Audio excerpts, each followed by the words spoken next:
الرحمن علم القرآن خلق الإنسان علمه البيان الشمس والقمر بحسبان والنجم والشجر يسجدان والسماء رفعها ووضع الميزان ألا تطغوا في الميزان وأقيموا الوزن بالقسط ولا تخسروا الميزان والأرض وضعها للأنام فيها فاكهة والنخل ذات الأكمام والحب ذو العصف والريحان فبأي آلاء ربكما تكذبان خلق الإنسان من صلصال كالفخار وخلق الجان من مارج من نار فبأي آلاء ربكما تكذبان رب المشرقين ورب المغربين فبأي آلاء ربكما تكذبان مرج البحرين يلتقيان بينهما برزخ لا يبغيان فبأي آلاء ربكما تكذبان يخرج منهما اللؤلؤ والمرجان فبأي آلاء ربكما تكذبان وله الجوار المنشآت في البحر كالأعلام فبأي آلاء ربكما تكذبان كل من عليها فان ويبقى وجه ربك ذو الجلال والإكرام فبأي آلاء ربكما تكذبان يسأله من في السماوات والأرض كل يوم وفي شأن فبأي آلاء ربكما تكذبان سنفرغ لكم أيها الثقلان فبأي آلاء ربكما تكذبان يا معشر الجن والإنس إن استطعتم أن تنفذوا من أقطار السماوات والأرض فانفذوا لا تنفذون إلا بسلطان فبأي آلاء ربكما تكذبان يرسل عليكما شواظ من نار ونحاس فلا تنتصران فبأي آلاء ربكما تكذبان فإذا انشقت السماء فكانت وردة كالدهان فبأي آلاء ربكما تكذبان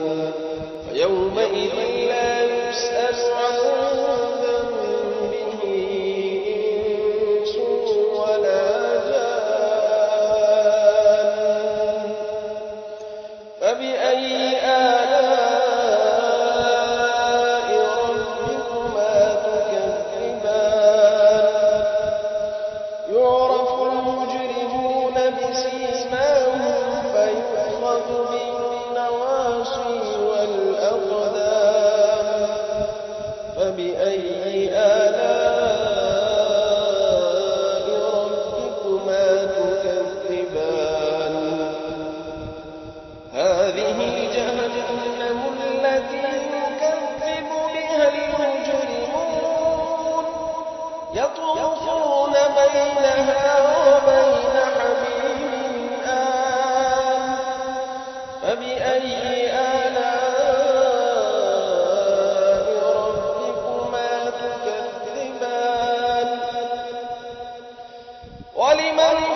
فيهن قاصرات الطرف لم يطمثهن إنس قبلهم ولا جان فبأي آلاء ربكما تكذبان كأنهن الياقوت والمرجان فبأي آلاء ربكما تكذبان هل جزاء الإحسان إلا الإحسان فبأي آلاء ربكما تكذبان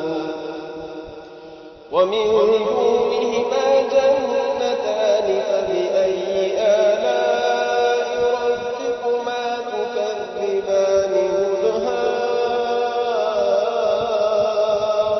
مدهامتان فبأي آلاء ربكما تكذبان فيهما عينان نضاختان فبأي آلاء ربكما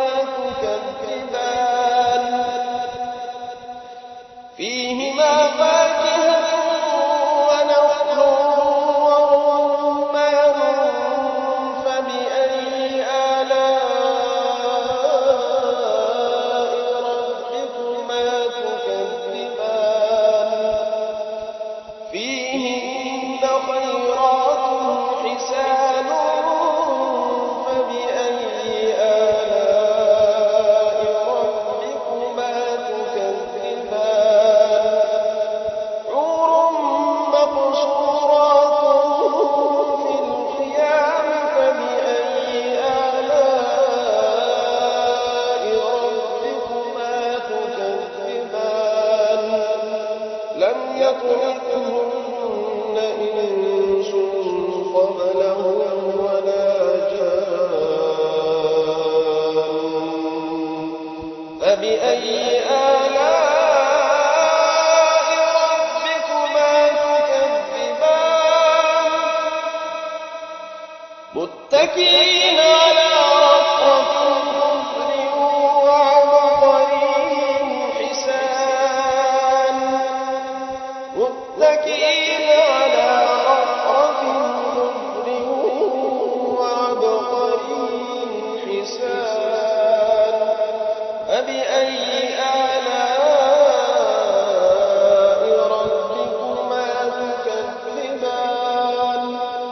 تبارك اسم ربك ذي الجلال والإكرام الله